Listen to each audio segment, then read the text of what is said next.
Hello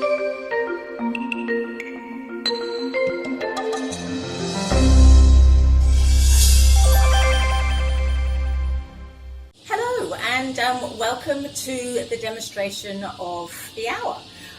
My name is Mary Fairlie-Cuninghame and I'm a TAFE teacher here in New South Wales, Sydney area. I also am an avid goer of the New South Wales Floral Art group, and I enjoy doing the competitions, and I'm very honoured to be asked to do the demonstrations here at Mittagong for this webinar.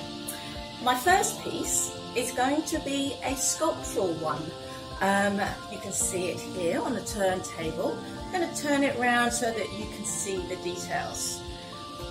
What I've done and how I've achieved this look is a very simple, well, I think it's simple. It's a coat hanger, so a metal coat hanger that you may have for when you go to the dry cleaners. So this is a coat hanger which I've taken apart, and I have drilled a couple of holes into a thin, an inch thick piece of wood, and just placed the coat hangers within the piece of wood, and then twisted it and contorted it around to the sculpture and to create an interesting form. And then what I have also done, you can actually paint this beautiful sculpture, but what I did is with a little bit of, I think, pantyhose or stocking, is by covering the coat hanger, you'll get this flat form and this really striking sort of bold sculpture. So if I turn it upside down, you can, I did actually purposely use a darker pantyhose stocking for this purpose. Normally I would use a neutral colour, a neutral tone for the base, but because I was wanting to show you how I made it, I actually did a darker shade so you could actually see how the stocking fitted over the piece of wood. I've got it straight at my nose now, and how it fitted over. Now, bit of a labour of love. It actually took me about 2 to 3 days to put the piece together, because we've got these beautiful shapes and the curving form. You need to be able to get sand, and I've covered it in sand to create a little bit more of a botanical, natural look to it. I've actually, with wood glue, put this, just like doing sprinkles, if you're doing the sparkles on a piece of paper, by putting the sand and then changing over the positions every 24 hours so that the actual wood glue and the sand stuck to the pantyhose. And that worked fabulously. So now what we've got is this architectural, sculptural form, which we now can add beautiful flowers.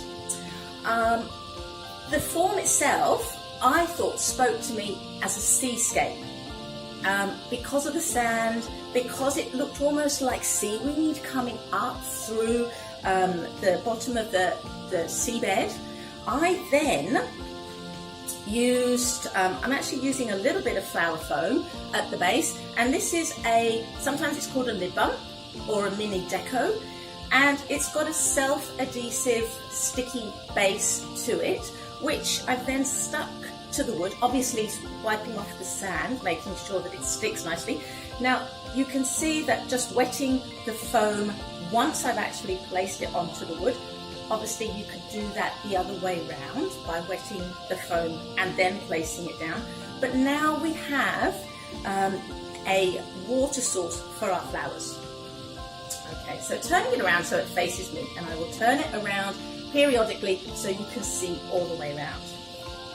In my box of tricks, I've got some marvellous materials to really emphasise the theme that I wanted to continue with this.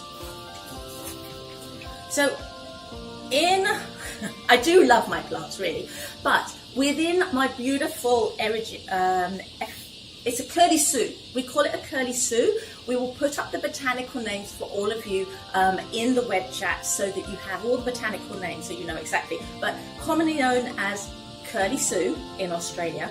I've got this beautiful dried leaf, and it looks like seaweed. It actually follows the same form, but a different texture to go with my sculpture. Just to be on the safe side, I've actually then repeated that, so a bit of repetition to really bring in some fresh material. So this is a beautiful fresh leaf. See, I do look after my plants. The beautiful fresh material and the dried material. But this beautiful sculptural dry piece will actually give me the height needed to start the design. You can see I've actually used a wire technique down at the base. I've put the two ends of the wire through the base of the curly Sue so that I can actually create an upright placement with the wire. And I'm just going to place that within the design so it follows the curve of the beautiful forms that I've created out of my coat hanger. And then to create a little bit of interest down at the base, another bit of curly Sue to then follow that movement all the way around. Now what I've also got is some beautiful dried sponges. Now this dried sponge is also the same sort of colour as the beautiful forms that I've got within the sand sculpture, but it's now named sand sculpture, right? It's now been given a name. The form of the dried sponge is a fabulous repetition of these lovely curves that I've got within the forms. So now, because this is going on a show bench and not going to be travelling around Sydney in a van being delivered to somebody, I'm just going to place the sponge where I want it, and I'm going to work around the sponge lower down in the design. If I was transporting this for a competition, I would actually secure it or just make sure that that went into the design at a later stage. Now, I've also got some beautiful teak pods. These come off the teak tree. We're going to give you the botanical name for these beautiful trees. There's lots of botanical names and botanical materials that you might not have where you are, but they're a beautiful colour and a beautiful form, and actually add to the textural interest that I've actually got going on in this design. So I'm going to place one on the one side, just into the design, so when you're looking at it. So what I'm making is a all-round design so that it can be placed maybe, it is for a competition perhaps, but it could also be placed on a table so that people can actually look at it all the way around. I've clustered the teak pods close together, and I've also used two because I've got two large forms. I've got two curly Sues, I've got two teaks. So repetition of the secondary that gives it a little bit of a sister look, or a twin. I've also got another beautiful pod that I received as a beautiful gift. So they've also come in these beautiful shapes. So you can see how my botanical material almost inspired me to create the forms that I have.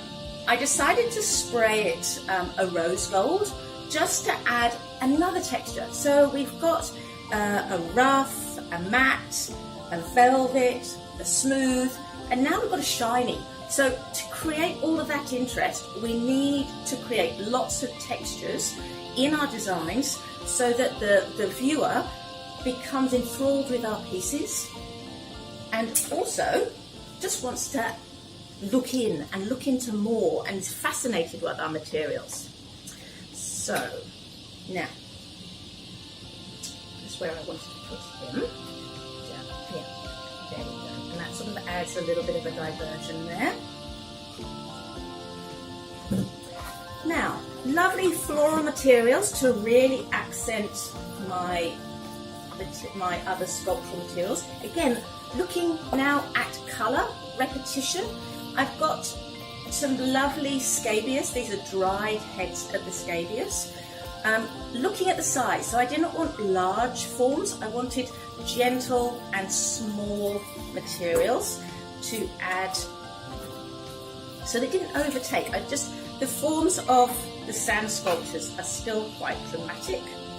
So I'm going to add this one here.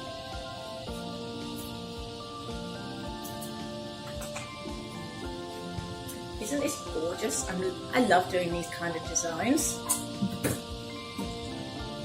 Now here, videoing us today, we've got the lovely Kim, which I'm sure you've met already, and Madhu, who I'm sure you've met already. So I have asked if anyone has a question, if I'm sort of running out of words. So you might hear me repeat a question that comes from the floor, even though you lovely people are out in video land, and I'm here with some lovely friends that are helping me video this.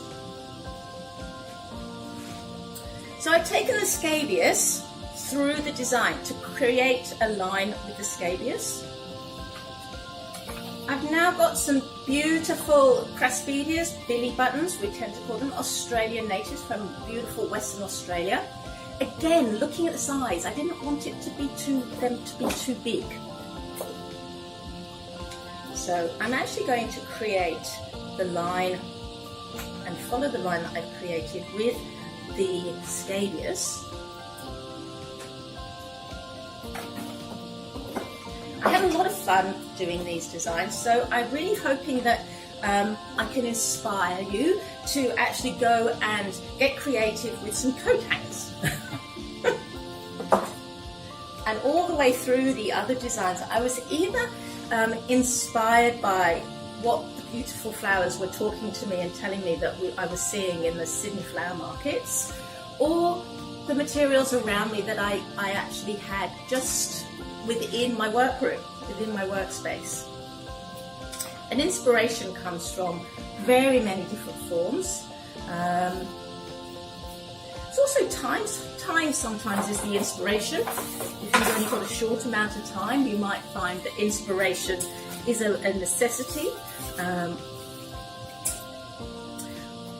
Next material that I've got to put in, just to add the finishing touches to my beautiful sand sculpture, I decided to bring in some beautiful Australian paper daisies, because when I find one that's open, oh, these are beautiful and fresh, beautiful and lovely and fresh, because they've all closed their little, here we go. I've got a beautiful flower here that's just open to show its little yellow nose, and the yellow, again, it's picking up and repeating the colour through, but creating that richness of texture, richness of colour that I needed to continue my theme. So I would like to tuck this beautiful flower right inside here to draw your eye. So again, a little bit too long. Draw your eye right into the design to recess and to create your interest right into the center. And now we'll have some other beautiful materials coming through, so you just get that tantalizing glimpse of the red, and then you're wanting to go deeper into the design to find out what that flower is all about.